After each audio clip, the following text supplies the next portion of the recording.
J'allais dire, sujet de santé maintenant, le coronavirus. Évidemment, il y a de la crainte, mais là, tu voulais revenir sur cet incident dans un vol, sur un vol d'Air Transat à Québec. Un enfant enrhumé. Finalement, on a demandé à la famille de sortir de l'avion. Ben là, je comprends qu'on puisse s'inquiéter, puis il y a des raisons, dans le sens que je ne sais pas si tu as vu l'Organisation mondiale de la santé, puis même les délégués canadiens là-bas. Tu sais, il y a comme un... Il y a une crainte, là, on dit que la planète n'est pas vraiment prête pour faire face à une vraie épidémie, d'une nouvelle pandémie, d'un nouveau virus qu'on ne connaît pas.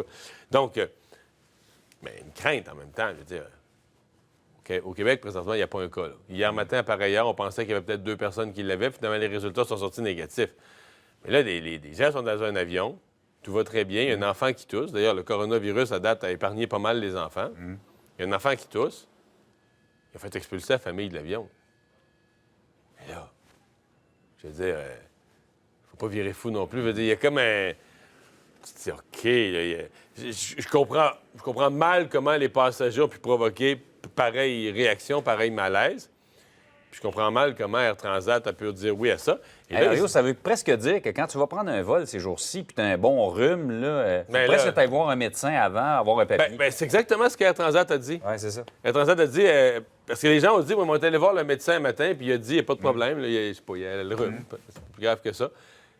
Et là, Air Transat a demandé, avez-vous le papier de ça? Confirmant le diagnostic exact que c'est pas le coronavirus. Puis les gens ont dit, bien, je veux dire, moi, quand tu sors de chez le médecin, généralement, tu n'as pas de papier. À la limite, si tu as un papier, c'est une prescription, mais tu la donnes au pharmacien, il te donne ton médicament, tu ne l'as plus après. Là. Mais tu sais, là, est-ce que... Parce que si c'est ça, il faut que les compagnies aériennes le disent aux gens, bien là, toute personne qui tousse et qui compte prendre un avion doit avoir un papier médical. Là, on va encombrer le bureau de médecin pour avoir ce donné papier-là. Mais... Disons que c'est un événement où tu te dis, OK, là, on cède à la panique, là, la peur d'avoir peur d'une façon qui est un petit peu démesurée. Oui, et ça ne peut qu'évoluer, hein, à mesure que les chiffres augmentent. Et attends qu'on ait on va en avoir éventuellement un cas au Québec de confinement. Hier, les autorités de santé publique aux États-Unis, d'abord, ils se sont fait voter un budget de 2,5 milliards par le Congrès. Ils ont demandé que le Congrès leur débloque un budget de 2,5 milliards. Les autorités de santé publique ont dit... La question n'est pas de savoir s'il va y avoir une éclosion aux États-Unis. C'est ça. La question est de savoir quand. Ils sont pas mal plus sérieux et alarmistes que Donald Trump qui dit, lui, ça va se régler. Ça va bien.